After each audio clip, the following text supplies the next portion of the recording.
Mr. President and trustees, today is the July 7th board workshop.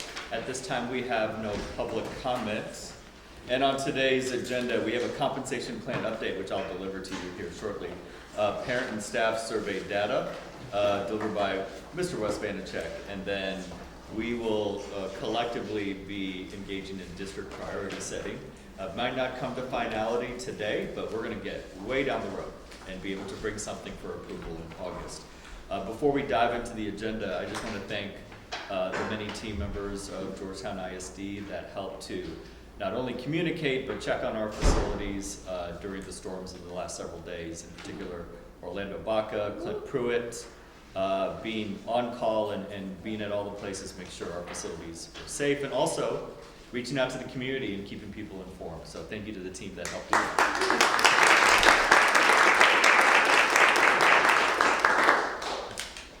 I'm going to briefly talk about compensation plan update. We won't have anything to approve in July, but I just want to inform and remind the trustees and our audience that because of House Bill 2, there will be a $2,500 per teacher increase for those teachers with 3 or 4 years of experience, and a $5,000 increase for those with 5 or more years.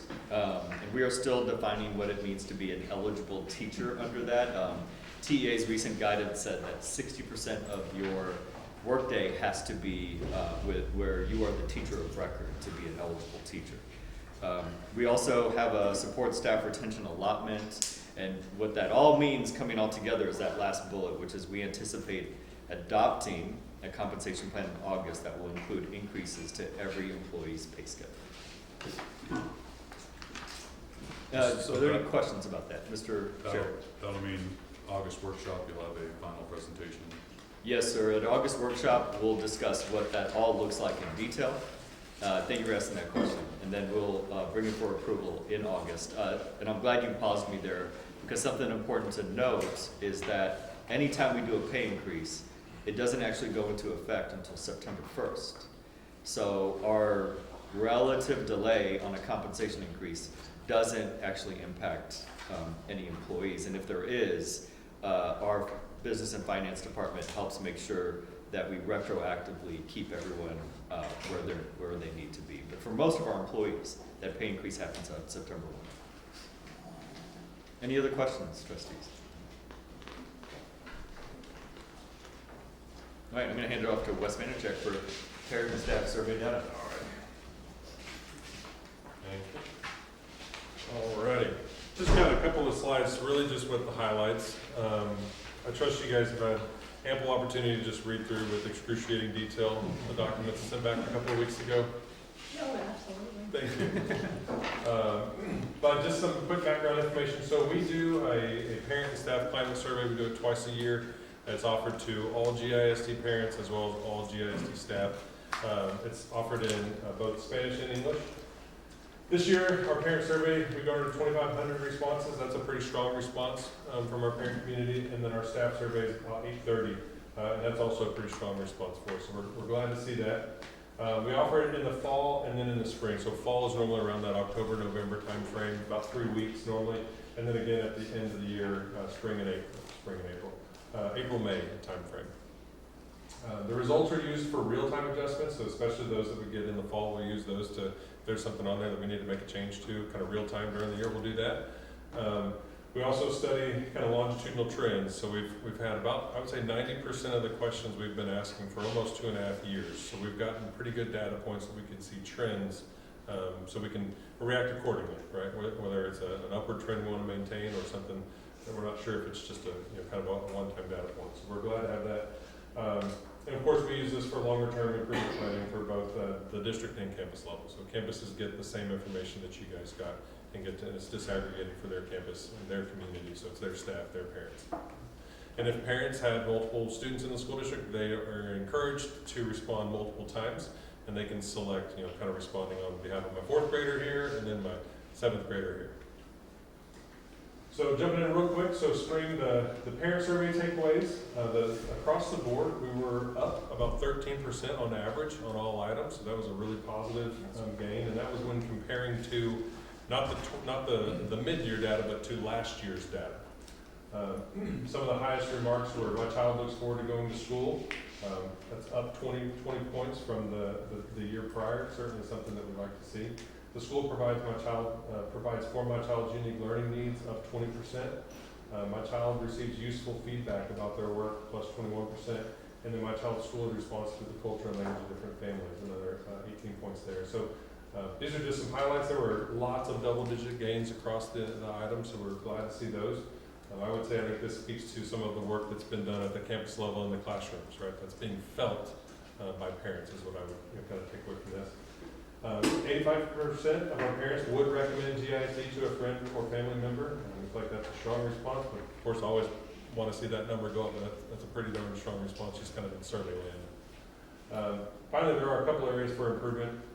It really comes to communicating learning progress in a way that's easy to understand, and I would say that easy to understand is probably the key word in that piece, making sure parents really understand that how their student is doing. That's an area that we can continue to improve upon.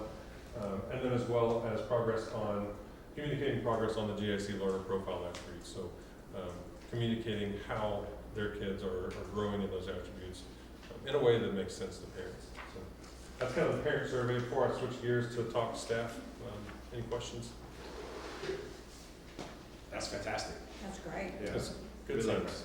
Good sense. And I think it's representative of just the body of work that all of the leaders and teachers and folks in the district have undergone this year. Wes, do we know what the 85% was last year? Was it lower than 85%? It was plus or minus 2 to 3%. Yes, it's been hovering right around that mid 80s. It's tough to get 85% of people to agree on anything. It sure is. It sure is. Yeah. I think the first time we asked this, we asked parents to rate on like a 10-point scale, and it came in right around an 8. But that was several years ago. So. Staff survey. So definitely saw some gains in some areas. Not quite the double-digit gains that we did, but there was consistency from years prior. We do notice a trend. I'm not sure if I have it mentioned on here, but kind of our middle of year to end of year, we see our staff survey kind of dip a little bit at the middle of the year and come back up at the end of the year. And so definitely have some ideas as to how we all feel about November. Could be the nature of the work. That's right. Yeah. Things are, we're all ready for a break around November. So, but the kind of the highest rate, so GIC provides me with competitive compensation. This was an 11-point gain. And so we're at 57% currently. I know that sounds low, that feels low. We started at 37% when we started asking this question. So I think that indicates folks are seeing and feeling the intention of bringing that up to a competitive level. My work's valued by supervisor, 9 points there. I have adequate clarity, guidance, and support to be successful in my role, 7, and then I feel connected to the district. Again, we've got 84% of staff saying they'd recommend GIC to someone who works outside of the district. And then a couple areas to work on, other than continuing to improve compensation. I think that's a goal that we'll always have probably. But is recognizing good work, providing feedback, and then creating opportunities for staff to grow professionally, which are kind of areas where, based on these sentiments, we can lean in on all of it. So. Wes, I'm going to ask you the same question on the 84%. What was it last year? Do you remember? Both of these indicators have been pretty consistent. I can get you that number. I can grab my computer in a moment and check, but I don't have that commission here. And but the other one that I think is so significant that it's up is my work is valued by my supervisor, because sure. that is so important, Yeah. you know. So the fact that that's high. Ms. that's Malden, just 2 things. First of all, I really appreciate you saying that, because everything we intend to do from the board to the district administration, whether it's board goals or strategic objectives, thrives because of the leadership on the campus. And so our principals really deserve most, if not all, of the credit when it comes to these gains that we see. And the other thing is recommending working in Georgetown. I've worked in other school districts where that question's been asked, and like the top of the mountain has always felt like 72%. And so for us to be the kind of district that is always around 84%, do you remember what last year was, Wes? I know one year we had about a 78%. Yeah. I don't remember if that So was the for most us to be recent here or not. just speaks volumes about the culture that we've all helped build in Georgetown ISD. awesome. And can you remind me how many staff members you have? Right around 2,000. 2,000. Yeah. So it's pretty good. Depends on the day you ask. I was just comparing it to how many people did the Yeah, survey. yeah, right around A 2,000. month ago or now? Okay. Who's looking at And let's take one. response first? That's right. Let's Who's take looking at number All right, so we're gonna move forward. Yeah. Okay, that's all I got. Trustees, any other questions on staff survey or parent survey? No. All right, this time I'm gonna turn it over to Ben Mackey, who worked with us during budget season, and he's gonna help facilitate our conversation, our workshopping around district priorities. All right, good afternoon, y'all. It's good to be back with y'all in Georgetown ISD. We've already covered a number of elements here. The purpose of the rest of this workshop is to really make sure that Dr. Padaville and the entire team have clarity on what this board is expecting of the school system to pursue over the next year, 2 years, 3 years, whatever timeline y'all select. And so I would argue this is one of the most important functions of a board to do, is to set these priorities right there up there with hiring the superintendent. And so that's what we're gonna spend time on today. And we're gonna go through most of this. We'll have a little bit of an overview Dr. Padaville and his team have put together based on their analysis of all the data, what their recommendations are. But you'll notice a lot of X percentages and blanks. That's for this board to have a discussion on and share what your perspective is and what you know from being the vision and values of the community. You are elected to this role for this reason.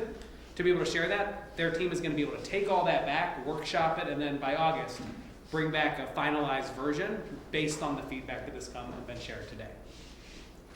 So we will start where we left off last time. We talked about inputs, outputs, and outcomes, and I would love to just take a moment and see what y'all remember about inputs, outputs, and outcomes. Who will be the first to share? I mean, it is, but in your own words. Flip the page.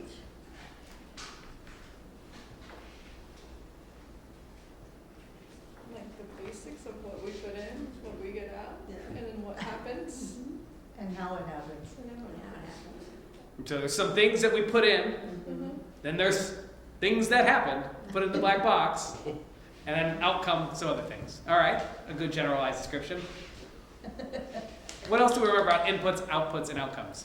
I think Well, we've also go ahead. discussed who is the driver of each, or who is responsible or held accountable for each, and how that helps us play our role and make sure we're setting up Dr. Padaville's team to play their role. Yeah, tell me a little bit more about this. So there's differences in responsibilities here. Who's responsible for what? What do we remember about that?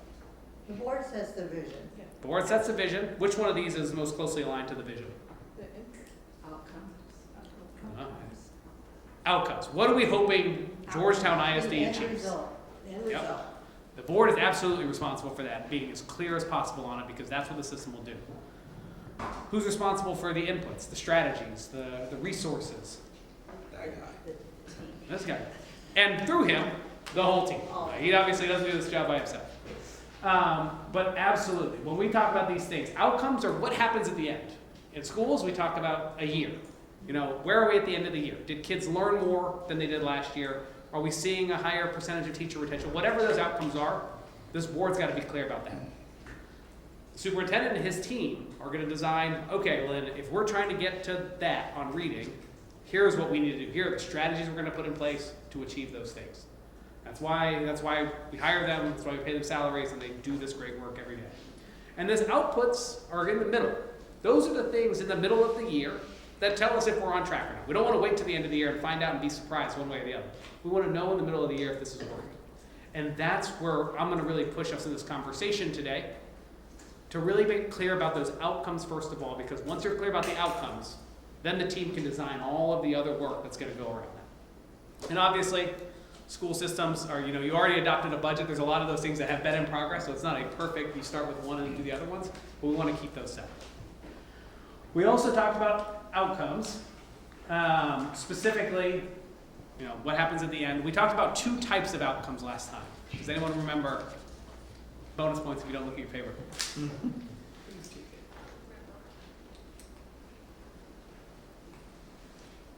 There are 2 types of outcomes that we really coach to try to keep separate. System and academic.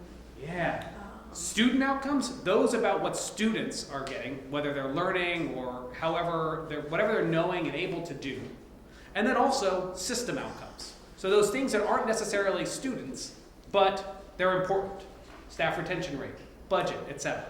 Both are critically important, but it's helpful to keep those two separate when you discuss this, because otherwise sometimes it's easy to fall into one bucket over the other all the time.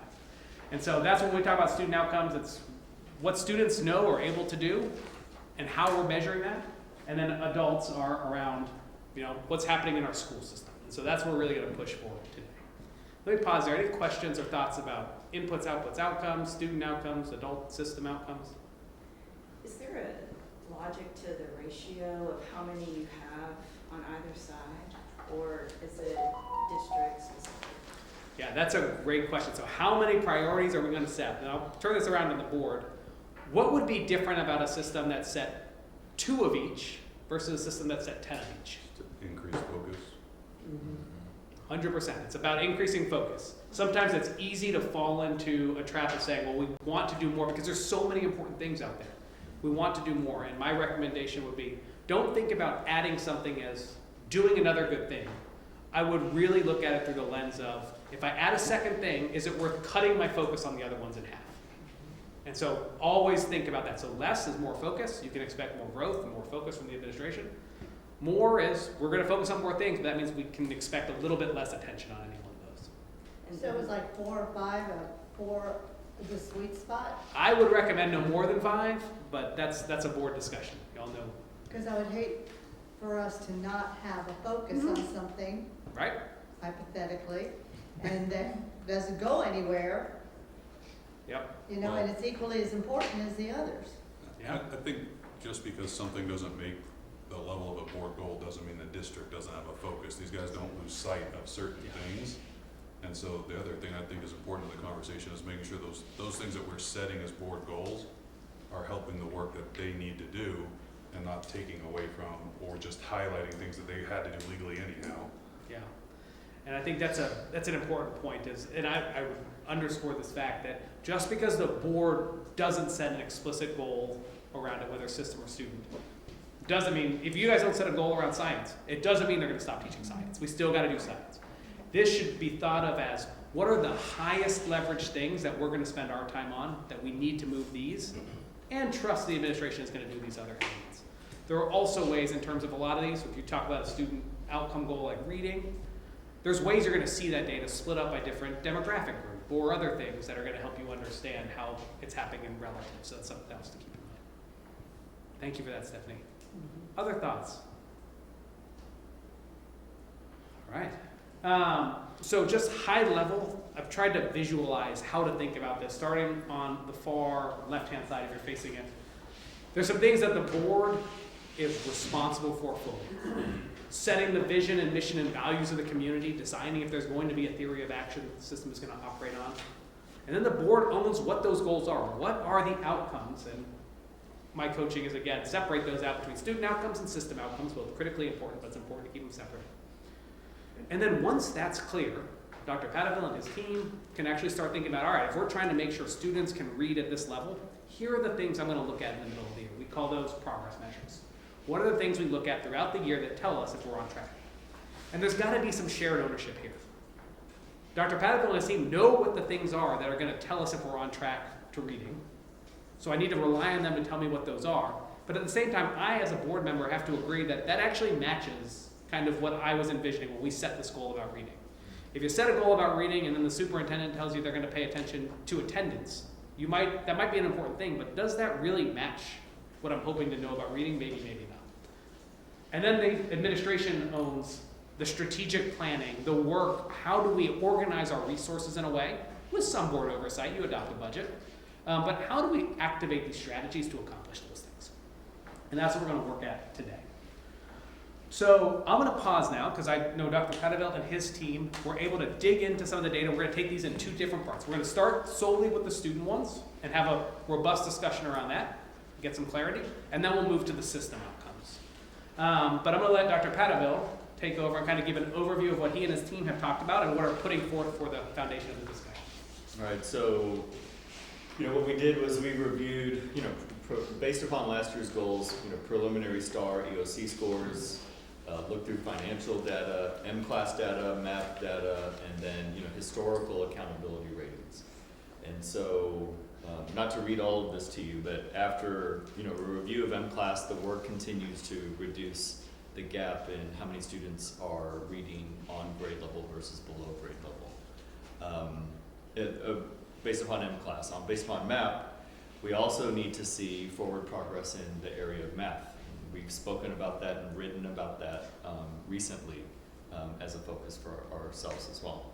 And in comparison to neighboring districts, we're proud of our neighboring budget, our balanced budget. But yeah. And at the same time, we need to just continue the work to have competitive compensation. And then also as well, we understand that in the era of school choice, that campus letter grades we want the campus letter grade to reflect the level of quality and care that we see in each of our schools. And so, do you want me to keep going and talk through these? Just give a quick overview here. Okay. So, I'm just gonna stand and talk, it's easier for me. So, with school ratings, just a draft of what this outcome goal could look like was reduce the number of D or F schools from X in 24-25 to 0 by the end of the 25-26 school year. So right now, our preliminary data says that, in 2023, the official data that came out said we had 7 D and F schools. We should be down to 4 D and F schools for this coming year, but we haven't received the official TEA preliminary report yet. K through 5 literacy, the percentage of K through 5 students reading on grade level will improve from 58 in June of 2025 to 75 by 2026. So this year we beat 58 by getting to 64, and so we set a higher goal for next year at 68% of students reading at or above grade level. And then in 2027, we put it at 72% with the eventual goal of getting to 75% by 2028. Keep in mind, that is not amending that end goal. The board may want to have a discussion about revising all of those numbers. The percentage of K through 5 students performing at or above expected performance on math will improve from 61% in June of 2025 to 75% again by 2028. And we haven't set 2026 or 2027 goals yet. The number of state assessments that Georgetown ISD exceeds the state on and meets and masters will increase from whatever the baseline is at the end of this year to the higher number in 2028. And then lastly, we would increase the number, we added this goal because college and career military readiness is not just a number, it is also painting a picture of the opportunities that we're giving high school kids and making sure that they are moving through a CTE pathway with maximum effort that we can systematize for them. So we talk about increasing the number of high schools who meet at least 90% on CCMR. Right now we're not there, so we don't have either of our schools, our high schools at 90%. And so what we would do is have that goal of getting to 90% eventually, because when you have high CCMR ratings, not only does it help your overall accountability, but you have more kids with more opportunities as they graduate.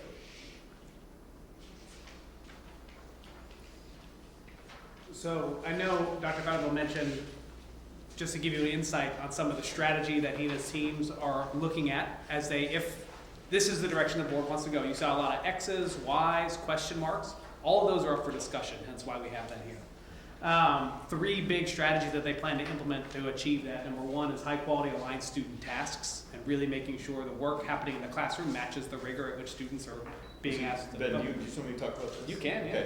Okay. So we're gonna, in terms of our focus, we're gonna talk about at the district leadership team meetings this summer and throughout the year, as executed by Dr. Petrozzini, our new chief academic officer, will be the high quality student tasks. So when we look at what students are doing every single day, if that is aligned to the standard and aligned to the rigor of how students are assessed at the end of the year, If they are consistently getting that same level of academic challenge, they are better prepared for the end of the year.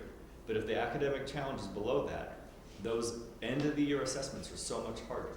So it's not about teaching to the test, it's about a level of academic challenge in all the work that they do. We want to, So Yes, sir. aligning the task would be the next step in the work that you guys undertook last year, which was aligning the curriculum throughout the district. that is correct. And so, where last year you were focused on every third grade class teaching about the same thing at the same time, at the same level, this year we'll be driving that down to the individual student. That is correct. That's the design. Yeah, it's not just alignment to the concept that's being taught, but the level of challenge the student needs to experience. That's a good paraphrase there. We want to improve the support and investment in our administrators to help them develop stronger observation and feedback protocols, because we know in terms of promoting the growth of high quality teachers, the more and more our administrators can have those coaching conversations and help fuel the growth of individuals, the better off student performance will be. And then this one is huge and takes a lot of work from our campus leaders, which is timely response to data. There is research out there that says that once you understand a student misunderstanding, you have about 11 days to clear up that misunderstanding before it becomes set into their memory. So being able to have timely response to data and help our campuses have a plan to have that quality intervention is going to be a difference maker for us. Can I ask a question? Sure. I'm gonna go back to this page right here. Yeah. What I noticed is that, and in every case, we're looking at 2028. And so as we're thinking that, because I'm not sure we did this last year, and support whatever you're doing, but is it we're gonna put 3 years out and we're gonna really focus on these 5 things for the next 3 years? Because that's what this looks like, yeah. Well, I think that's where this discussion is going here as well. Are we looking at 5 years, or are we hyper-focusing on what needs to be done in the next 12 to 18 months to move Georgetown forward in what the board identifies as these are the most important things to build that strong foundation for the future of Georgetown? And I will add in, this is part of the discussion. There's a couple considerations that the board should take into account. So some of it, you also don't have to say, we're gonna have 3-year priorities for all of them, or 1-year priorities for all of them. You might have some that are 1-year priorities and some that are 3-year priorities and whatnot. That's a discussion to have. The 2 considerations I would give you is there are some requirements. So House Bill 3 from 2019 requires you have 5-year targets in anything focused on early literacy, early math, and CCMR. So my recommendation, if you're going to do literacy, math, and CCMR, that you do set your 5-year targets and make sure that they are aligned with the requirements. But then you could choose to focus on what's the first year of that look like, and that's our target for this year, and we'll make adjustments next year if we need to. But establishing those legislative targets has nothing to do with board goals. Correct. We can have targets separate of what our forward-facing board goals are, and the district can know what they are. We can have them written and established. We can meet all the legal requirement and still not have that wrapped into a board goal, correct? Yep, absolutely. You could do that. And then the second consideration is where and this is a discussion based on how much work you think you need to do. Sometimes it takes a while to change a ship. And so I've seen, like, if you're going to do a massive curriculum overhaul, sometimes you might anticipate flat growth for the first year and then really see an increase in the second and third year. That's another consideration. So, are the timelines, do they make sense? Are they feasible with what you put up here? That's your discussion, not mine. So with that, I would love to open this up. You'll see, I'll leave this one up here, but there are 2 questions that I'd like us to open this question up. First one is, are these 5 things the right 5 things for Georgetown ISD to focus on, generally? And it says 3 to 5 years, but it doesn't have to be 3 to 5. You could say, we're gonna do 1-year goals and focus on that. That's up to you. Then the second question is this the right specificity? Back to your question, Stephanie. We have 5 focuses here. Does it make sense to keep all 5 or to shrink it a little bit? Or keep all 5? You can also think about the specificity in terms of the grade levels and other things like that. So if you say we're going to focus on K-5, that's broader than focusing on 3rd and 4th grade. And so there's a different range of focus there. But those would be the 2 considerations. So with that, I will open up for the board. I am taking notes on what you all are saying over here that I will turn back around to you. I'm not sending emails. But would love to know, first thoughts, reactions, and Well, feedback on this. Before we do that, Oh, sure. just for clarity to you guys, when this discussion about goals came up again, Dr. Paladin and I talked, and I had asked him to basically get with the team and make the recommendations, just them being closest to the problems and them having an understanding of what we were prioritizing last year to kind of bring that to us so that we don't start a conversation with goals that completely derail the direction that the district has been heading, that we've all agreed we're happy with. And so I don't want this to come off, I guess, to you guys as the district is dictating what our board goals should No, be. I appreciate that. This was some work they did to Yeah, help us this is facilitate great. this conversation and keep that alignment from the board to the classroom that we've been working to establish, so. And I really Um, appreciate the CCM work, I think it's a big part of who we Yeah. are, all those different paths. That resonated. So I just want to thank you guys for the work you did to get us to this point, to help us facilitate, hopefully, what becomes a much more conducive conversation, much like the budget one did. It seemed to be very beneficial for us. All right, now, Ben. All right. Who wants to go first? It's like your hand. Ben, can you say the second part of that question again about the specificity, like the guidelines for what we should? Yeah, consider so around this? the specificity question is just like the number of goals you choose to focus on changes your focus. If you focus on one thing, you're gonna spend more time, effort, and energy on one thing than if you focus on 5 things. There's no right or wrong answer to that. But just as there is in specificity in terms of the number of items, there is also the elements of each of these. So if you say we're going to focus on K through 5 students, that's broader than K through 2 students. And so it just depends on what's the real focus that you want to do. I see sometimes when we get to some of the other ones, if we're talking about retention, are we talking about retention of all staff? Are we talking about retention of teachers? And it's not to say you don't need all staff, but like what's the focus? So where you want to focus is going to be a big determination. And I would recommend that the board really engage in deciding like what's the right level on it. There's no right or wrong answer. That's yours to decide. All right. Are you ready just for our thoughts? Yes, we want your thoughts. Dr. Padavin, unless he may jump in and give you reasoning why. In my mind, because I'm old and I've been around the block a while here, there's no reason why we can't meet those benchmarks. And probably faster than now that we have you guys working on it and all them working on it and all them. I know we can reach it pretty quick. And by focusing on the literacy and math, it is going to bump the school ratings. It's just a natural match. So I like these 5. I like the school ratings one because it focuses, you can't get there without improving here. It all goes up to the top. Yeah. And we were there. Mm-hmm. We can be there again. All right, let's go. Sorry, let's go to Jen and then Rachel.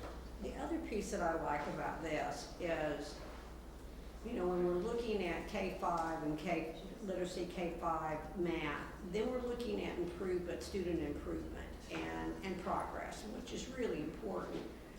But when we put in the state assessments versus the state and I don't see region in that one, and sometimes we've looked at that, but it looks like we're looking at mostly on the state at this point, which kind of makes sense.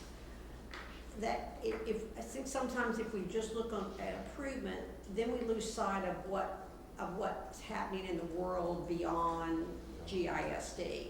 And so I think that's a really important one there. And I don't have a real problem with the fact that in our goal this year we had region, and this one's a change because I don't think last year we did meets and masters. No, we did all 3 approaches. We did all 3 and we did region. So this is a great place to start. I mean, what you want to see is you want to see us get to that spot where we want to get to, which will then give us momentum. And just for clarity's sake, are you suggesting that you appreciate the focus on just meets and masters versus approaches meets and masters? Because that's an Yes. open conversation. Or can you explain why there's a question mark next to masters? Like, is it? Oh, it was a question mark. I added the question mark because that's a discussion point for this Just board for to that, decide. okay, Yes. not either Is it way. approaches meets and masters? Is it meets and masters? Is it just masters? Is it just meets? I like meets and masters because approaches, there's no guarantee that the child is gonna be at meets the next year. It's very nebulous. I want all the kids at least on grade level. And Jen, was that your, I don't know, I wanna think about that one, okay? yeah. Yeah. And then on the second point you raised, which is state versus region, you know, do you have a thought on, based on what your perspective is and what you hear in the community, like what is more important for Georgetown ISD to benchmark against in that instance? Well, my feeling is right now, it's more important that we meet state.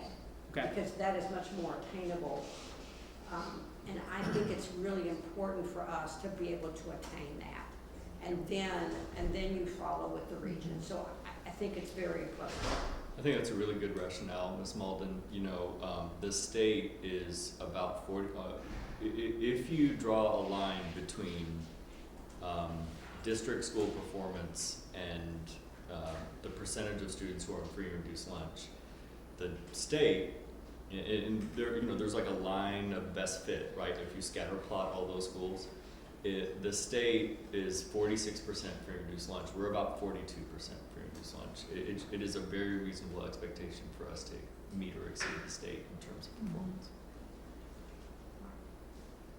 Thank you. Yeah. Rachel? I think the focus, those all seem right.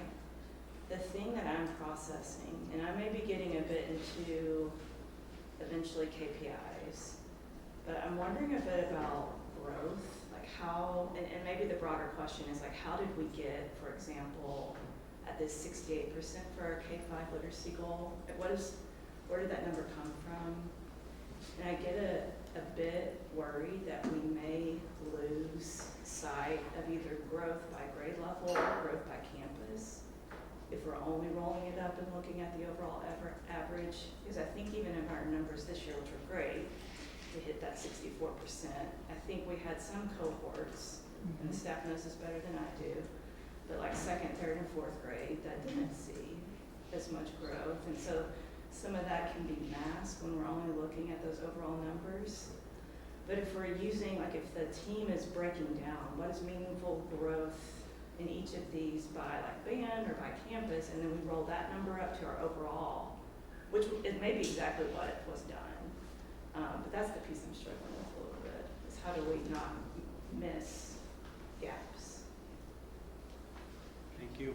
I think I'm picking up what you're putting down, but in terms of because you are correct, right? It varies across the district and it varies by grade level. Like, you know, kindergarten had amazing growth. Fourth grade across the district was kind of a struggle. And so, would you suggest like an amendment to what that goal sounds like to represent growth? Is that something?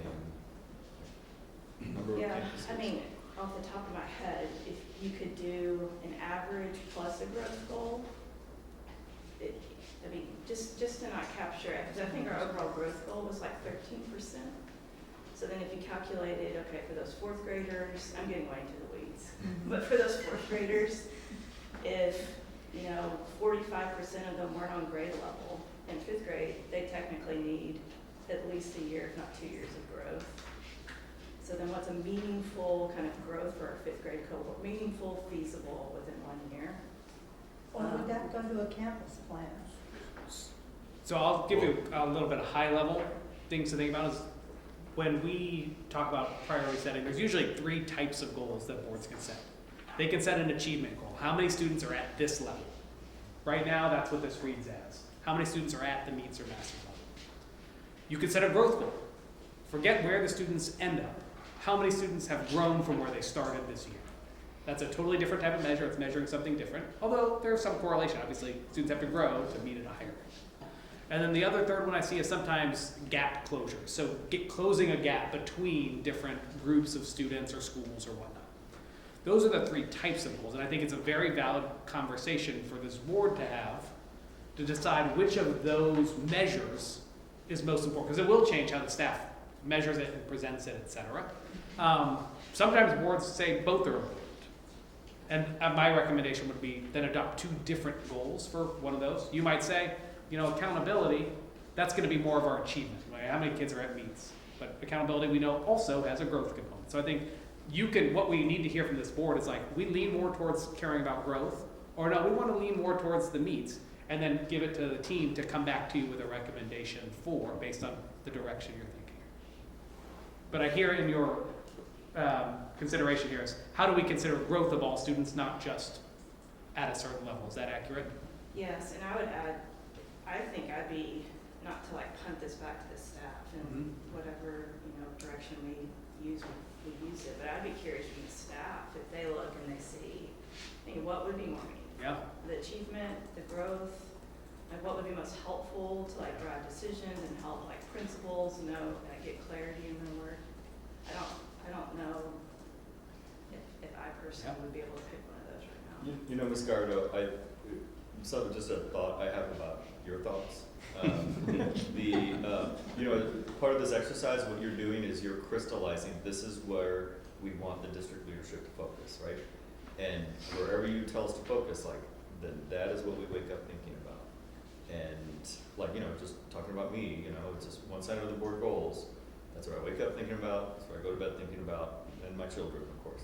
But but then the next thing that happens is there's a change in our leadership behavior, right? Like something changes about the way we go about the work. So I'm trying to think through, okay, so let's pretend that goal was amended to represent by grade level, 68% per grade level, right?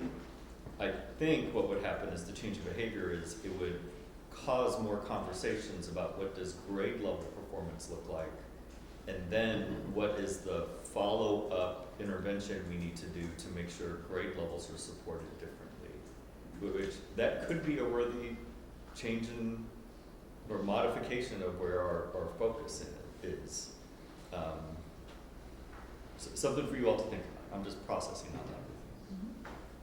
And it's okay to not get to clarity here, because what we're taking is all these notes, he and the team are gonna go back and kind of put through them all, and then come back to you and be able to answer, here's why we're recommending it this way and whatnot. And so that's the purpose of this. So just for clarity, kind of around multiple people's points now, what is the correlation between the K through 5 goals, the CCMR goal, on the school rating and state comparison goals? Meaning, does the K through 5, if we accomplish literacy, math, and CCMR, are those other two a given? And then therefore not really needed to be a stated goal at that point? Yeah, and as I'm talking, I just want to encourage my senior leadership team members to chime in if you have anything to add here. But I would share with you that when we watch, when we're able to see MAP and M-class performance, we are able to make pretty spot-on predictions about end-of-the-year performance on STAR. So as things with M-class and MAP move, we're able to kind of approximate, like last year, we specifically did this for our high priority schools. We were able to make inferences about what end-of-the-year performance is going to look like, and it was pretty close. So our internal data, our KPIs that we use, have a good level of forecasting end results. So do these numbers that you guys set accomplish those other two goals? If we get to 68 or 72% in literacy and YY and ZZ in math, is that going to accomplish the school rating and the state comparison goal? It's an indication that we're on the right track. But it's, let's pretend we get some astronomical number at X elementary school and 80% of kids in the middle of the year are reading on grade level. It is a very good sign. But would I put $1 million on, that's going to end up as an A or B? No, I would not. I think also because those are K through 5 across the district, we might have some campuses or some grade levels performing at 90 and above percent, and one or two campuses hidden in that mix that then could turn out, accountability-wise, have different outcome than the campuses that are sort of carrying the average. And then the accountability piece is closing gaps or this other option, And where growth, one is a short term, growth and achievement. and one is more of a long term. And so are our goals skewing us by setting these to closing gaps and achieving the short, small outcome, which is great. We saw it work at Frost, but then we also saw it revert. Or are we aligning our goals to where we're maintaining a long-term outlook and goal understanding that maybe the initial will be slower, maybe you won't have that big bump. I think that by having, and this is Lindsay Harris speaking for Lindsay Harris team, by having both, we are speaking to growth and achievement. By having both the state accountability, but then also the M-class and math. We'll have to increase, like students will have to grow those numbers on M-class and math, but by having the accountability piece in there, there's an expectation of achievement. We could grow 100% of our kids and there still not be a chance of meeting that accountability goal. And so by having both, you're speaking to a level of excellence for all students while also speaking to students. Every student deserves to grow. You know, I really appreciate Lindsay's answer, and you know, if we think, there's a couple things here, like you're asking the question about like how it relates to end of the year star performance. Super valid question. The other part of this is when you think about what we want for kids. Right. We want a kid reading on grade level. We want a kid feeling confident in math. And out of all of the data points we have, they're called universal screeners for a reason. It gives you a good baseline of this kid should perform well on math, or this kid is reading on grade level. It's the most valid indication out of all the subjective things that we might have. Right, but if we're hitting those benchmarks, if we hit 68% in literacy, where should those kids fall on these other ratings? If they correlate to an outcome, what's the 68% outcome on a school rating? Yeah, I can't answer that. Yeah. Right, and that's the challenge of picking a number. Yeah. When they Heather, ask do where you- that number came from, if that number is not supporting a larger goal, then we just basically threw a number on a board and went for it. Yeah, Heather, did you want to answer? Yeah, so I want to also just note that the 68% that's up there right now for K-5 literacy, for example, that's just telling us the number of It's just the students benchmark reading on on the grade level. It's not actually telling us if they're reading on, how they're going to read on STAR, on the day they take STAR. Longer passages, more nuanced question, what- extended constructed response. What are you looking at to get that information? Well, MAP will give, so the MAP on MAP will give you the STAR projected proficiency, and M-Class does as well. But is it meets, is it masters? It even gives you the approach, like kids that are in the approaches band, it will tell you they're at approaches. So we need to parse that data apart in a way that's going to tell us who's coming in at meets and masters. I also echo Lindsay's statement that if we do not include the school ratings and the state comparison, some of the students or schools could be masked because of the 90% achieving at a grade level, as opposed to at another campus where only 50%. What, you know, just to kind of build on what Mr. Sarah's asking, you know, is there Yeah. any way to approximate, like, this number would equal high probability that we have no DNF? When schools? we're saying we want 0 DNF schools by the end of 25-26 school year, and I want the board to be updated every other month with some kind of KPI that proves that we're on track to accomplish that, are those numbers that are in these other goals going to demonstrate that? Or what numbers would we use to even demonstrate that we were on track? If I may, because I'm hearing a couple of things, I think I can kind of pull some of these threads together. Please. The first one I hear, and this is something that the team can look at, because there are ways to do it, I hear generalized. If students are performing well on M-Class and or MAP, how predictive of that is if students are going to be at meets and masters on STAR? And then how predictive is STAR to accountability, which is generally pretty predictive because it's most of STAR. There's definitely ways to kind of look at some of those correlations and get a sense of it. To the second element, I would say, is when I look at these goals, the first one though is a focus. It's not system-wide. It's sounds like 4 schools that we're going to pay attention to and get reports on. And it looks like when I look at the progress measures, which is going to be another element here, is, you know, what data are they bringing me at those campuses? But when I get reportings on those school ratings goal, I'm likely going to see STAR, M-Class, or MAP data from those particular campuses, as opposed to when we're measuring K-5 literacy as a whole, I'm looking at the entire district. So when you measure those 2 goals throughout the year, you're going to see a different slice of students, even though it might still be map data, but now we're gonna look at map data for those particular campuses. Well, to an extent, but you still have to make sure no C school regressed to a D school, so you're still gonna be looking at that same data set, even though only It's true. 4 schools are a priority or focus schools. Yep. So all schools will still be being looked at through that lens regardless. And just for the clarity's sake for the board, if the question, and I like the question that, you know, every other month or like every 3 months, if we want some sort of indication about what is our projection about how this, in the world of school ratings, how the school is gonna score at the end of the year, MAP and MClass have been our best projection tools. We did it for our 6 high priority schools last year, and it was super close, if not accurate. And that's something that we can do for all of our schools. And then, Yep, go ahead. I think on that top goal with the DNS, I would offer maybe the mid-year progress measures is where we crystallize that that's where we can bring in predictive data as the progress measures, like what you're saying. That's correct. That's where, you know, we can use that data to predict based at MOY, whether it's these schools that are currently DRF or it's all schools, you know, and get, the caveat is it's not a perfect prediction, but it's as close to a projection as we have. So maybe it comes in at the mid-year progress measures piece. Whereas K-5, the literacy and math is going to be less precise on the predictive nature for the accountability system, but the predictive data points would be more precise. You know, I don't know if that made sense. It makes sense, but at what point would you look at that slice of data? Like, when would you be comfortable presenting that The to the predictive? board? Yeah, any of either side of it. When do we do BOI? September?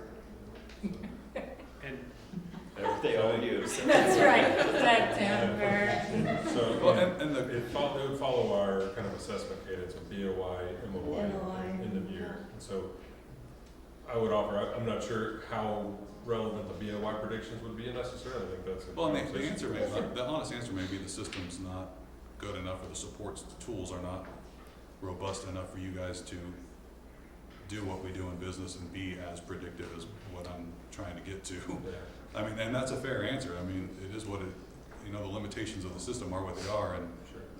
but there's got to be something that says, okay, if these kids come in the beginning of the year, they're this far off, the likelihood of getting them to here is not very good, and we should be able to have that conversation very early versus waiting to mid-year to say, well, really mid-year's bad, but it's because the beginning they started so far behind.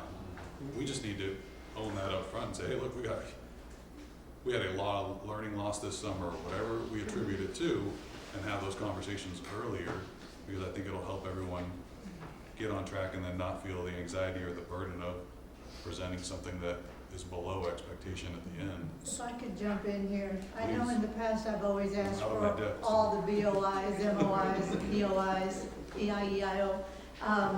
And I would compare the BOI with the previous end of year BOIs. For the same cohort. At same cohort group. Yeah, did they drop that significant and where did they go in the middle of the year? Now, I'm kind of a data geek, but I would love, just what Jane said, I would love for us, as soon as you have all the data for the beginning of the year, to share that with us in comparison to that cohort from the end of the year this past spring. And we may be getting way off topic on goals. pause, wait a Well, I minute. love it, Jane. I'm with you, but Spoken as you're like- saying it, and I'm replaying what I said, like, I feel like we're driving into the end. Well, here, I'll put it how it's all gonna map together. Spoken like a true educator, like that's the discussion that the team is gonna have. Kind of to preview, and it's on the last slide, and we'll get there about the next steps. We're just giving But you essentially, this. once y'all are clear that like, no, those are the 5 things we wanna do, or maybe we'll make an adjustment, do a growth.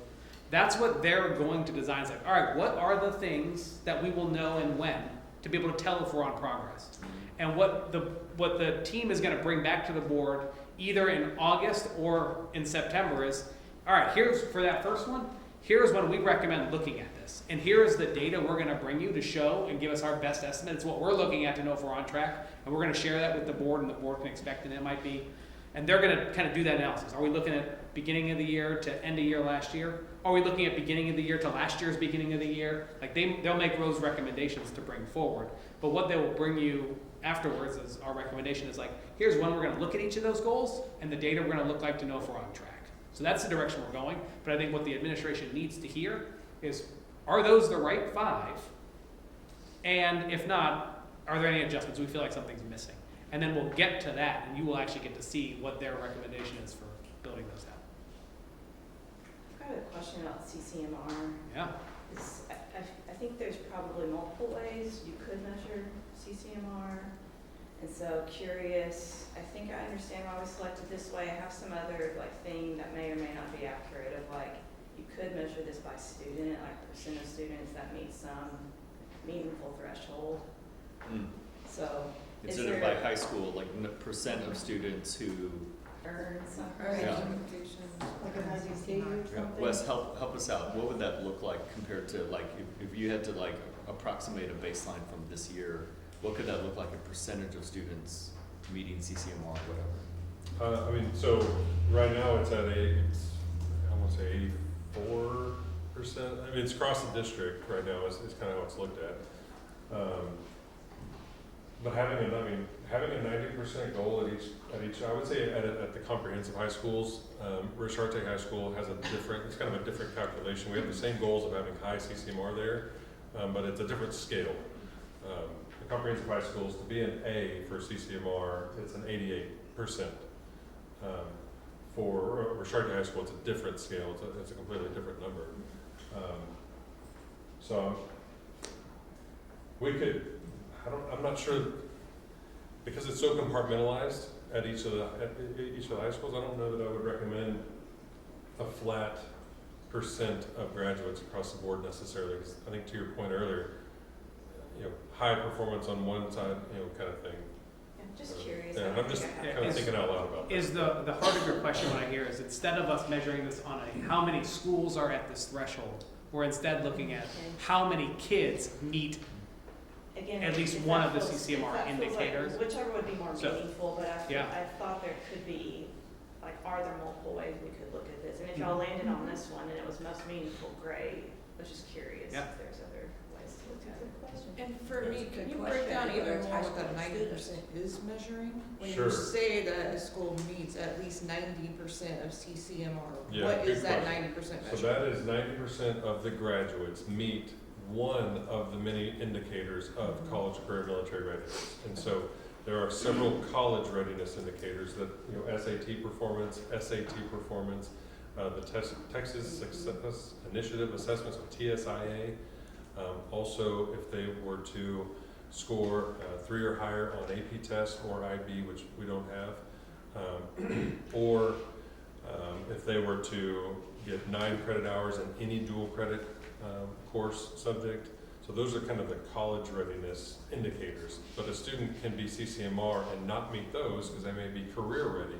What about finishing out a CTE pathway? So that's getting into career readiness. Yep. So CTE pathway, they can be career ready by two kind of pathways. One is through a traditional CTE, so they have to be a completer. So they have to have 4 credits in CTE in 3 or more courses and get an IBC, an industry-based certification. For students who are not on that CTE track, are students in our special education program. And essentially there's a similar workforce readiness for those students, where basically they are either obtaining full-time employment and demonstrating those employability skills, or they have employability skill training. So that's the kind of the 2 measures for career readiness. And then the military readiness is enlisting in the military. Yeah. So that's it does kind of disaggregate quite a bit, and so we could look at I was gonna say that is in really college broad. readiness, if we wanted, a percentage of kids to reach college readiness, and that would be being TSI complete, and that's a measure of reading and math. They can hit TSI on the SAT for reading, and then they can hit TSI for math through dual credit. Thank you for Oh, I that. can only say, speaking for myself, Wes, to really be able to talk about this goal, I don't really understand it all, and I'll just be honest with you. There's lots of There's a pieces. lot that's in there, Sure and is. it would be helpful for me, and then maybe for some of the other board members, for it to be broken out, so that if we're gonna do it like this, whether it's increasing the number of high schools, or I think what I was hearing Rachel say, increasing the number of students or whatever. What does this breakdown to look like? I need a visual to be able to understand this, and I'll just speak for myself on this, and maybe no one else. Well, and no, at the end of, I think your point's very valid, Maggie. At the end of the day, we want something clear and easy for our community to understand. Sure. That shows these kids are succeeding. And so, if we are struggling, and we're definitely more invested than the average community member to understand, when we share this with the community, they are also gonna struggle to understand how we're succeeding. And the dynamic has changed with vouchers, and when you look at other voucher states, eventually enrollment is going to dictate whether your school is successful. If you have increasing enrollment, you're a successful district. If your students are fleeing, you have failed. And so being able to clearly communicate how we're making and proving these kids are succeeding is going to be very important in the immediate near future. Not 3 to 5 years from now, but next year as more and more charter schools come online. And so I think trying to find a way to get a clearer, succinct, this is the picture of success in these goals will benefit us on many levels in the near future. Yeah. Not just that last one, but all of them. All of them, yeah. I mean, because again, if you're struggling with, well, you tell me 75% of what, well, that's a C. Like the average person's like, oh, well, you got a C on that. Like you didn't do very well. That's how that comes across to the average person, regardless of the amount of work that goes to, and irregardless of if it's a really high achievement, that's not how it's becoming and being read by the average community member. And so when you're trying to win customers essentially and provide services and prove that we're doing it at a high level, we have to find a way to word this that shows that achievement also. Yeah. And so it's going to be a different, much different outlook, I think, in the future for public education to adopt to what's happening.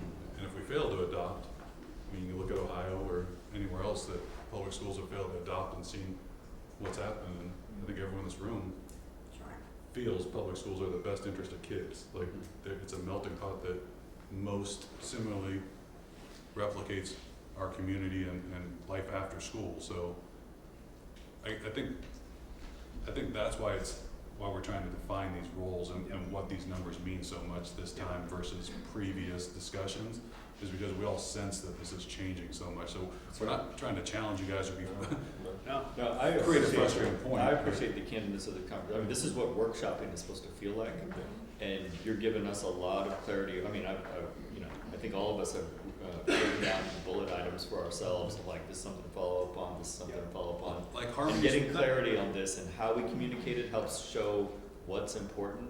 And the other thing here is, these are all macro level goals. And when it comes to like the campus principal, because the success of these goals is now given to the principal. They drill down on a deeper level. Like they're not going to be thinking of like, oh, M class has to be here at the end of the year. They're having conversations of in this PLC, how are these standards being taught? What does the student success look like, and what does our timely response to what we're seeing look like? That will be the difference maker for them. Where we focus as a district will depend on how these goals come out. Let's go to Anthony next. I just wanted to say, I appreciate you saying that, James, and Jen, I appreciate the sentiment of what you're saying, and the parents do feel like they want to see this more clearly. We started this workshop by talking about the parent survey, and all of our numbers were great, but one of the areas that was highlighted that parents want to see us improving on is communicating learning progress in a way that is easy to understand, right? Like they're telling us. And so, as fantastic as this is, we need to make sure that we're simplifying it as much as we can, because they're voicing that's what's important to us. Thank you.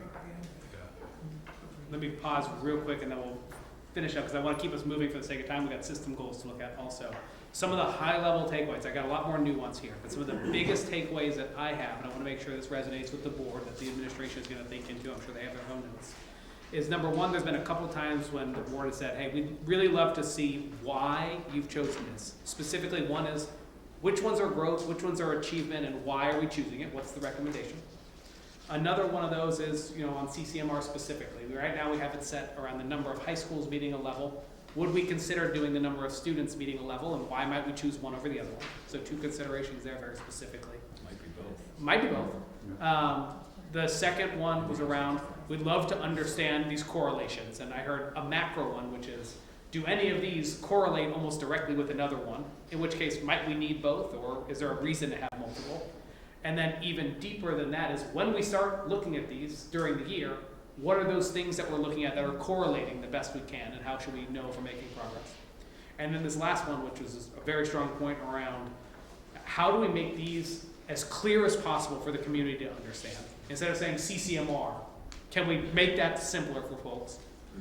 And then how do we do so in a way that communicates the progress that Georgetown is making most successfully? There are some considerations that the administration is going to take back. Any other high-level thoughts here before we move on to system goals? That's a lot of great stuff to think about. Just want to clarify on that last point, that I don't think we're saying we don't need like this middle section. We still need quantitative goals, but we need something that almost says like what this means for kids, Yeah, so that both. I think this is important for the work you guys do, but I don't, and it has a lot of value. Obviously Stephanie and Jen, who lived in this world, understand it at a different level than the rest of us, and so they take it to mean something different, but from the average, like I think we need the second part of it. Hey, what does this mean in layman's terms? What does this mean, like to, you know, Tommy and Susie, who live, you know, west of 35, like just something that their parents understanding him, because some of it, although I struggle because from where I started looking at these things to where they're at now and the clarity in them has improved dramatically. So, I mean, I think we have to acknowledge, like the board should acknowledge the amount of clarity you guys have put, and I know it takes a lot of work to whittle down somehow to these numbers and to get your whole team on board with this. And so, yeah. But that's just. I don't think, yeah, to your point, I don't think get rid of it's what we're asking. I think just how do we, maybe Melinda gets it. But that's, How do we make this yeah, that's showing the more progress we're forward making. facing, right? You know, that we're in it, in this minute, you know, that we're looking at this detailed, you know, at this point, because we've gotten to a place where we can actually do that. It's a great place to be. Like when you say 90% on CCMR, does that mean 10% of kids aren't ready to go into the world when they graduate? I would argue that's not what it means, but I can Right. understand where. Right, yeah. I would argue that too, because I've had the discussion. Well, Yeah. we talk about that a lot. I don't understand it enough to know what would happen to 10%. And so that's kind We're of, still walking. That's true. So I think that the administration sounds like they've received that to help communicate Yeah. what these things are. Administration, do you all have any outstanding questions that you need a little bit more clarity on these? Or have you heard what you need to be able to workshop this with what the board said and come back with a more refined version here? I don't have a question, but just a clarifying point to your question about the CCMR.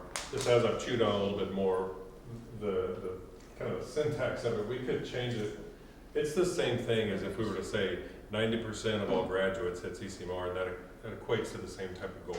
And so like we could, yeah, so We're kind going of to say recanting 50% myself. of all graduates at each school. Yeah. We could, or yeah. Something to chew on. All right. I have a Oh, quick go ahead. clarifying question. So noted on the intentionality with how easily understood the goals are, not just to you guys, but to the outward facing community. I'm making an assumption, so I want y'all to check it. The charges do that, whatever that looks like, and when we revisit the conversation, we can share with you our thinking, or is the charge keep a structure, add a column?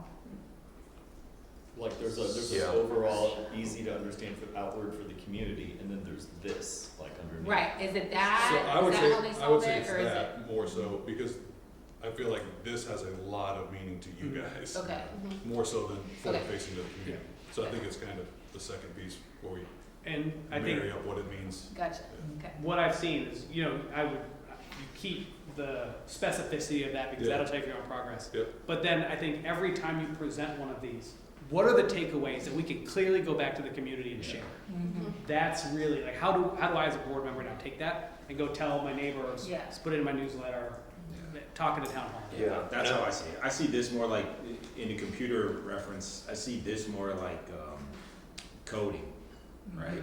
And then the user interface the simplified, very easy to Yeah. click this. Kind of branded up, Yes. easy language. Yes. Yes. And If the readable average in computer 30 user seconds. sees this, they think Yeah. it's broken, Yeah, right? They're like, Yeah. I don't wanna see all this, I just wanna see The text version. yes. yeah. Tracking, Linda. After you compete against charter, Tommy and was it Susie? Yeah. They're gonna care about school ratings, state sure. versus CCMR.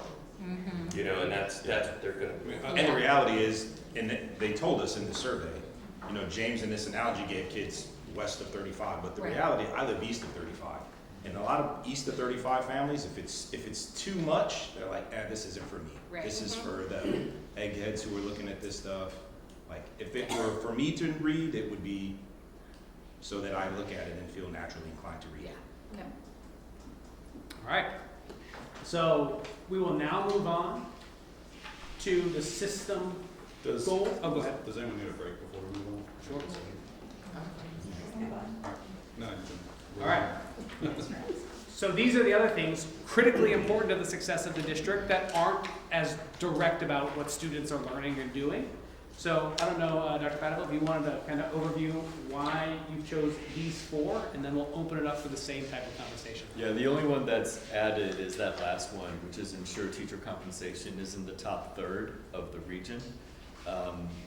That has always been an unstated goal of ours, but we just put it in writing there. It's pretty intricately linked to the one above it, which is adopt a balanced budget. Retention rate has, that's always been there. We want to always see the percent of staff that we're retaining year to year, in particular teachers, improve. And then we also want to see the percentage of classroom walkthroughs that show student learning tests are aligned to learning standards. We want to maintain at least 80% annually in every classroom. And that's So- where we're currently at, That's where we're currently at, yes. 80% is our baseline. which we essentially started at 0 because we didn't have a system for tracking it That is correct. a year and a half ago. As a district, we didn't have a Right. system for I tracking. mean, there was work happening, we Yes. just weren't systemized and tracking. So with that, I'll open it up. Any questions about these and what they mean? That top one seems like a KPI of one of the student outcome goals that we just talked about, but what am I missing? So I think the historical part was creating alignment across the district and putting a system in place to ensure that Okay. that was happening. So it was actually a checks and balance for principals and teachers and Like the administrators when they came on system. campus. Okay, Yeah, okay. it's not so much looking at the individual kid, but it's the course or class. And you guys, I mean, it's your system, feel free. So I think that's why it's on this side of it, because it's looking at more how are we actually tracking it inside the system, not what's the kid actually benefiting from us doing this. The only clarification I would add is inevitably, the system outcome goals should correlate to improve student outcomes. But these are the ones we want to elevate because we're putting a lot more focus on them as key levers to moving that. So they're not totally separate, And but you're elevating them to say, this is one of our big bets and we're going to focus on it. Compensation is one of our big bets, we're going to focus on it. I think the other fair question about the alignment piece is, at what point do we as a board say, okay, that's just an expectation and now a norm of the system, and then we remove that? And so I don't think 1 year makes it a norm necessarily, which is probably why it's back, is my guess, is why we're retaining it. But I think there's probably a number, 2 years, 3 years somewhere, that now it's just an expectation in the way we function as a district. Baked into the cake. And now we can pull it off of our list and then shift focus if we need to. You know, on to feed off of what you're saying, when I think about retention rate, it is very clear we want high-quality teachers to stay in Georgetown. And when you look at our data, very few teachers are going for a lateral move when they leave Georgetown, to a neighboring district, right? It's usually a geographic move to somewhere different, or it's a retirement, or it's a promotion of some kind.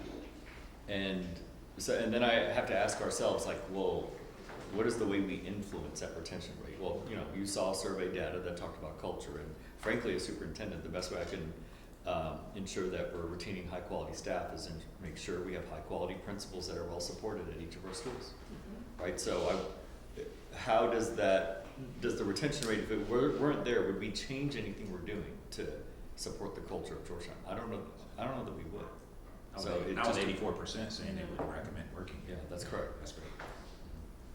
And so you almost don't feel that we need the staff retention goal at this point, not that it won't be a part of the system, but we may not need it to be public facing on this. I would basis. just say if we have this overall goal to reduce this list of probably 8 goals, We don't have a retention issue, is what you're saying, is what I'm hearing. I think public education across the country has a retention issue. Okay. Yeah. Let me- Georgetown We don't doesn't have an a isolated, unique we don't have an retention. isolated Yeah, we have Georgetown a retention. have a That would unique issue. necessarily warrant, because I think that started, if I remember, we started that discussion because we were very unsure of what the retention rating was. There was the large sentiment that we were underpaid compared to everyone else, even That though, is correct. I don't know, it's been 11 years in a row or whatever it's been now that we've worked raises in. And so I think that's where that retention originally came, but if there's not a benefit to it, which it doesn't sound like there is, what Yeah. I'm looking for. Or adding a compensation Yeah. to stay within the top third. So, I mean, I'd want to look at the data again, because I don't remember seeing the data within the last 2 or 3 months as to where we're sitting right now in comparison to last year as far as retention. I can send it to Yeah, you. yeah. I think so, before, because we might just feel like drop it. yeah. And again, dropping one does not signal that no one's paying attention to retention. Well, no, if we almost every single board meeting, we get an update on That is correct. hirings and leavings, and so, yeah, I mean, there's multiple checks for that for us. And you're I don't- saying in the past, compensation was a region, y'all looked into it to make sure people weren't leaving for higher pay. Compensation was one of the biggest, like, complaint, if you publicly just out and you talk to someone you knew that was a teacher, like, that was the big, like, hey, I could go to Round Rock, but like, and we've closed that gap significantly, we already have a goal to be in the top third for the region. And so if that was one of, and then the culture is staying well on our staff surveys, which aren't going away, we're gonna continue to do those, so we'll still have an indicator if there's any relapse. I think, yeah, if we can validate current data, to Jen's point, it may be worth just removing and narrowing where we can. Not necessarily adding more, but creating a point for more focus for y'all. All right, so consideration to look at this one, especially in light of the addition of the teacher compensation one, and make a recommendation whether or not both are needed or we should remove one. Yep. Any other thoughts, reactions? Are these the right big 4 system goals to pay attention to? High level.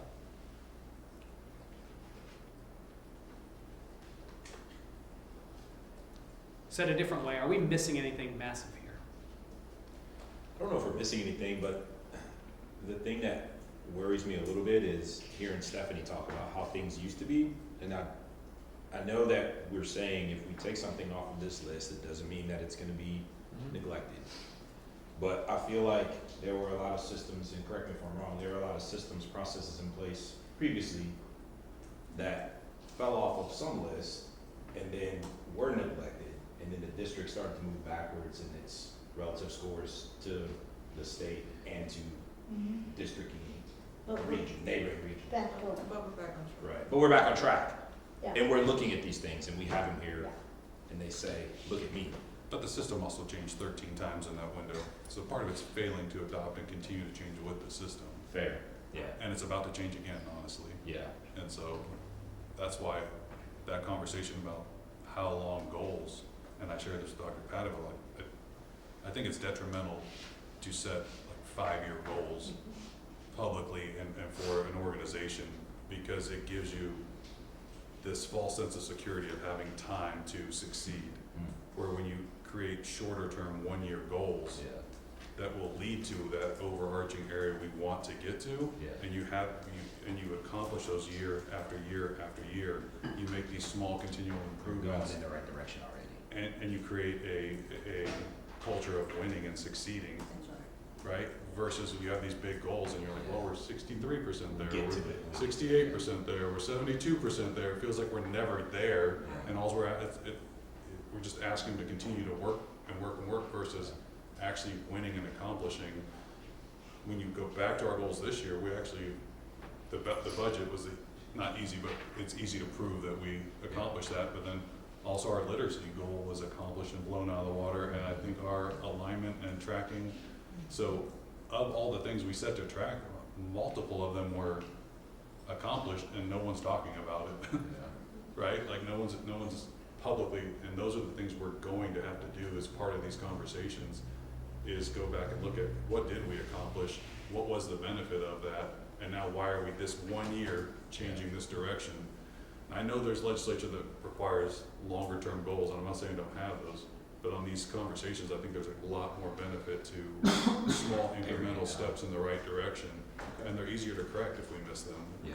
You're not gonna win every goal. Like, it's just not, unfortunately, not the way the world works. Like, Also, I feel like that, what you're saying naturally creates more of a sense of urgency, right? When you have 5 years to do something, it's like, A well, long time. it'll be a I time. like the 3 years, and I like the yearly goal. I think this is an excellent plan. yeah.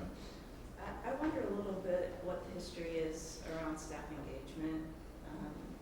I think, and I'm thinking more of like, if we're thinking about like we want to attract like top talent and retain them with competitive pay, and we also hopefully are creating environments that people, and maybe retention is like signaling this, like people want to stay because they enjoy the environment. But is there any like past conversations we've had around having like a goal with staff engagement and kind of similar theme, and are we missing anything by creating an average, or do we need to look at like campus specific? I'm just pausing. So I would just ask what you're trying to accomplish by doing that. If you're just trying to get data, Yeah. we just ask them to do the work and get us the numbers. We don't create a goal around it. Yeah. And then we get the data and we say, okay, there's an issue there. Then we have a discussion where we create a goal to improve the issue. Yeah. But it sounds like just data gathering, which Yeah. no, we have not. Yeah. Well, Then I it know sounds like we public- don't need to do it if we aren't like concerned or see anything. Yeah, I mean, we can definitely, if there's a concern, we can definitely have them pull that, but I don't know that necessarily has to go to a goal. Hopefully, every one of these goals is leading to a desired outcome and fixing a process that can be improved, or that is now, you know, as you improve one thing, the next thing becomes your low fruit and so hopefully that's what we're doing here, is continually trying to attack what's the next choke point in our system. And Ms. Gallardo, on the staff engagement Yeah. survey in the middle of the year and the end of the year, we asked a handful of engagement questions like, I believe in the mission, vision of, and beliefs of Georgetown ISD. I find my work meaningful. I feel like there's something about my supervisor affirms or values my work. And then there's the, you know, the things that we talked about at this. And then we provide that to the board as well by And I- campus. I think it was overall district. It was or- district. Yeah, that was just- Yeah, that's all. So, That makes sense. we can resend that out this week. yeah. And my general coaching is that you focus on the things that are in high need, because otherwise you get a list of important things that you're hesitant to take off. And it's much more effective to have this conversation regularly and adapt to the highest need issues than it is to keep an ever-growing coral reef of objectives. That's all. Well, talk me through this. If I'm just looking at this data as somebody from the outside, we look at the alignment, and I see this, I'm gonna be wondering, what are my kids doing the other 20% of the time that doesn't align with curriculum? Like, why is our goal Yeah. 80%? That should be 100%. 100% of the time, our kids need to be doing something in that classroom, in my mind. 90%? I mean, what is the 20% of the time that they're not learning? I'm not gonna defend the number, but I'll tell you, I will defend it, but when I'm in a classroom and I don't click yes on that walkthrough form, it might be because the teacher's scaffolding something and it's not at the level of the rigor of the standard yet, but I was only in there for 10 minutes, and so I don't know what happened. So I can look at the lesson plan and see where it was going and feel confident that, oh, that was an intentional moment that the teacher was starting with, knowing that in 20 minutes it's building toward the level of rigor of the standard. But when I was in there, I can't say that it was yet at the rigor of the standard, so I clicked no. Yeah. Or it might be a social emotional learning, like there might be something else happening in the classroom and I'm clicking no, but I'm not concerned. There are times I'm clicking no, that I'm very concerned. You know, I have Follow just on what Lindsay said, you know, it's different. There's a difference between, I go into an algebra classroom and I ask a kid, hey, what are you learning? He says algebra, and I look and it looks like algebra, and then, oh, that's good, right? That's not it though. Like, is the work the appropriate level of intellectual challenge for an 8th or 9th grader in school, right? Like, that's the question we're asking. But, and I don't mean to, like, I'm probably gonna make this worse, but as we're thinking about all of this, I don't wanna say belief statements, because we have belief statements, but I wonder if, like, even going back to the system, the student outcomes, is there like a philosophy statement or a belief statement, like, for the outward facing public? Like, I'm just making this up as I go along, but I'm not making this up because I believe this. We believe every child deserves to read on grade level, and that it is fundamental to the success of the child over the course of their school, right? And then underneath that, nested underneath that, are like these progress measures that we do to say that we're going to deliver on that thing we believe as a school district, right? We believe that feeling confident in math is a gateway to many careers. And nested under that are some progress measures. You ever seen anything like that? I have seen it where people will set values. I rarely see it where you align directly, but I think that's a really powerful thing, especially what I've heard from this group around, and what I heard in your question, Cody, was there's a technical element of why 80% versus 85%, but really what I heard in that is how do we communicate that that's right? And that's where I think this is kind of getting to. And that's okay. You might have a substitute one day and it's off. Like, yes, in an ideal world, everything is there. Like, how do I communicate that what we're aiming for? And I think that's a really good way to do that. What I get concerned with though is how many of your kids come home and say, I didn't do anything at school today. And what percentage of the time does that happen? A lot. So as a parent who hears that a lot, and you look up there and you're like, well, 20%, is it? Yeah. What are you doing in there? 20%, You know? 20% of the time. Yeah, to the public, 80% doesn't seem like a success. Yeah, so as long as we're communicating Yeah. what we're actually doing in there. When your kid says they're not doing anything, that's just the kid saying that, They've actually done stuff, but parents hear that all the time.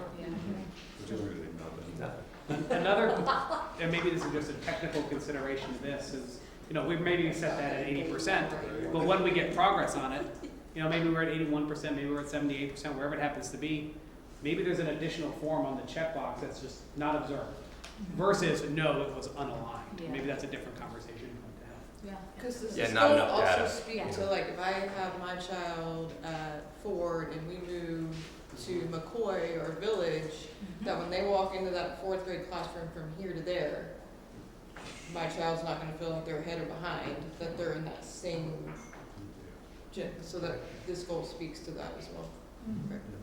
Okay. Some summary of what I've heard is, so number one is staff retention now duplicative of teacher compensation, and is that something where we feel pretty good now that it's not the highest leverage thing to focus on? The idea that shorter term goals create more urgency, and it sounds like that's the direction we want to go. How does staff engagement fit in this generally, if we were to keep this, and do we lose anything by having an average? And then, how are we communicating this? Why is 80% right? How are we making sure that we can communicate this in a meaningful fashion to our family about why we're aiming at that? And then to the administration's point around, do we have some clear belief statements that these ladder up to? Anything else missing? Or thoughts on these? Or do we feel like we're moving in the right direction with this recommendation? Devin, I love your idea. I've never seen anything like that, but it's very intriguing, and it actually, people learn in different ways, and if people learn from a big italicized statement, that's great. And Like the people why who- is this important? Yes, and then the people who want more data to support that, or want some more kind of coding to understand why the computer's running the way it is, they can look right under that and see how that aligns. I think that's powerful, and it speaks to people who learn in different ways. Thank you. Any other thoughts? Administration, any questions or areas that you would like a little more feedback from the board on?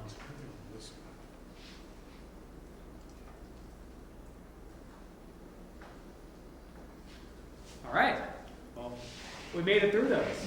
I want to give some overview of next steps. This is just a consideration, but this would be my recommendation for how you all move forward. And there's some work to happen on the board side, and some work to happen on the administration side. So what is going to happen for the rest of this month and into August is take all the feedback and the notes that we just took, really dig into them. So when we come back in August to share, okay, here are the updates, here are the numbers, here's why the numbers are what we're recommending, here's why we said achievement versus growth. Be able to share that to you in August. So in August, we would look to the administration to bring that up, as well as, here's how we're planning to monitor progress throughout the year. So on that no D or F schools, here is what we'd be looking at, and here's when we could look at it and kind of give you some good data for it. And similarly on the board side, for the board, if we feel good about that direction, what do we need to share with the community to make sure they're aware of where we're putting our focus? And then ideally, my recommendation would be the board officially adopt those and say, this is what we're focusing on. Take an action on it and say, that's what we're focusing on this year.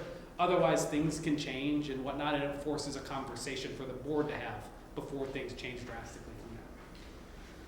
Then by September, Dr. Padaville and his team are going to begin to align all of their processes around achieving them. So if you think about, campus action plans, what principles are given at the beginning of the year, it will likely ladder right up to what the board has adopted on that. And the board, my recommendation would be the board takes some time to look at its own procedures to make sure the board is focused on these things. If we said that's important, how are we bucketing our time to focus on what we said is most important?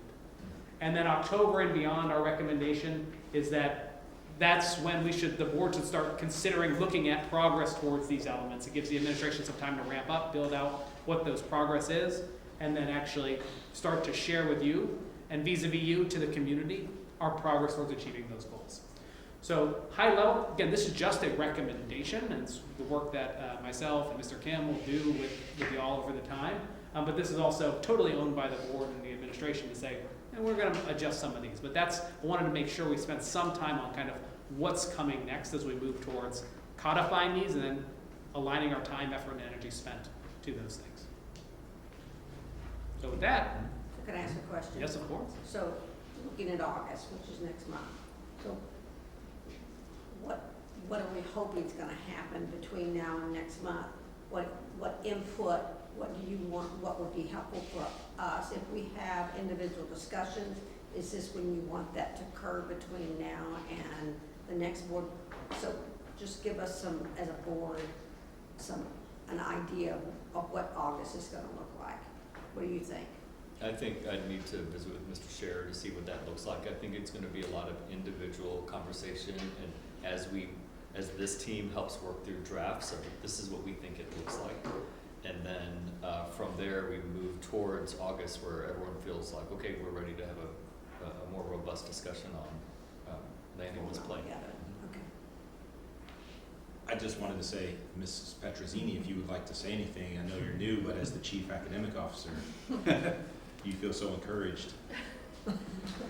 Day one, really. So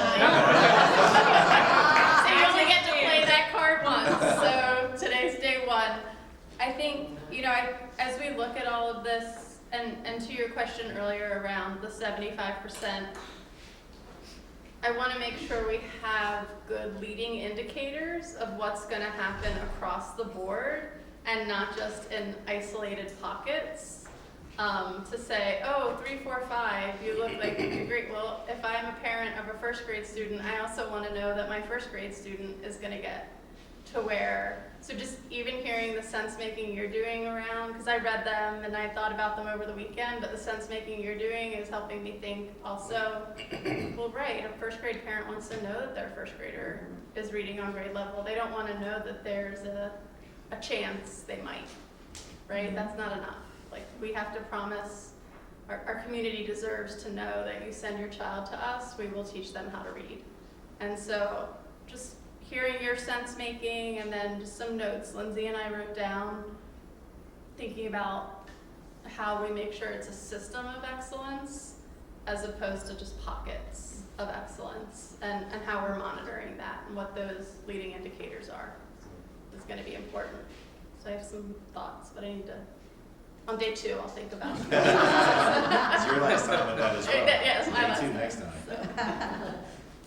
Thank you. Thank you. Yeah, thank you. You guys remember when we used to get report cards and we trusted what they said? Yeah. Because we're learning just because teachers told us they were? Because what happened? We broke the system somewhere.